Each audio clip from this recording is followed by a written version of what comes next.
各位网友，大家好，欢迎来到包明说。这期话题我们说一说美军参联会的主席表示，乌克兰战争将以谈判结束。美军参谋长联席会议主席马克米利在2月18号告诉英国金融时报，他说俄罗斯不可能通过军事手段实现政治目标，不太可能进一步深入乌克兰。乌克兰呢也很难把俄罗斯人赶走，只有俄罗斯军队崩溃了才会发生这种事情。所以米利说俄罗斯和乌克兰都不可能实现其军事目标，因此战争很可能会在谈判桌上结束。在我的印象中马克米利是一个职业军人，说话还是比较靠谱的，但是他打破了美国军人从不干预政治的这么一个形象。2020年12月份特朗普败选的时候，他拒绝了特朗普要求他动用军队进入华盛顿控制局面的要求。他甚至在自己写的书中公开，在特朗普政府的后期，正是他和一群幕僚阻止了中美之间可能发生的战争。在乌克兰问题上，米利非常支持和谈，战争一开始他就多次的表示，双方谁也别想轻易取得胜利，乌克兰不一定会赢，俄罗斯也没有那么容易被打败，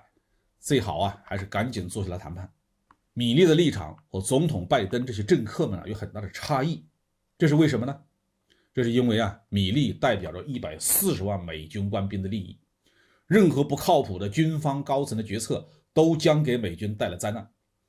当前的美军处在战斗力相对低落的阶段。2021年美军狼狈的撤出阿富汗，证明了美军可以打堂堂之阵，但是却打不好治安维稳战。长达20年的反恐战争严重的侵蚀了美军的核心能力，以至于能否打一场大国之间的高强度战争要打问号了。在特朗普任期第3年的时候，美军就开始研究准备所谓大国之间的战争。从那个时候到现在4年左右的时间，美军花费掉了大概是3万多亿美元的军费。但是要想重振美军的雄风，这个时间还是不够的。更何况对手变了，美军的制胜标准也必须改变。更为严重的是，产业空心化的后果是前面的。美国的军事工业也面临着重建的迫切问题。美军要想战胜中国和俄罗斯这样的大国军队，必须研制和装备一大批的新一代的主战装备，不但质量上要拉开代差，数量上也要有足够的规模。历史一再证明，没有任何一场战争是等你准备好了才爆发的。马克米利作为职业军人，深知战争的残酷性，所以米利在这几年一再为中美矛盾、为乌克兰冲突熄火降温，这体现了一位职业军人的判断力和素养。他比那些目空一切的政客或所谓的专家要理智的多，也要现实的多。对于中国来说美国军方有米利这样的人存在，有利也有弊。有利的一面是他可以阻止战争狂们轻易的发动中美冲突、中美战争。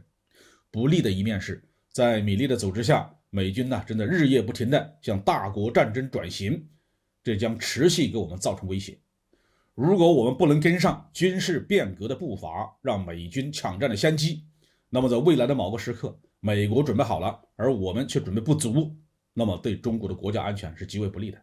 甚至会威胁到整个中华民族的生死存亡。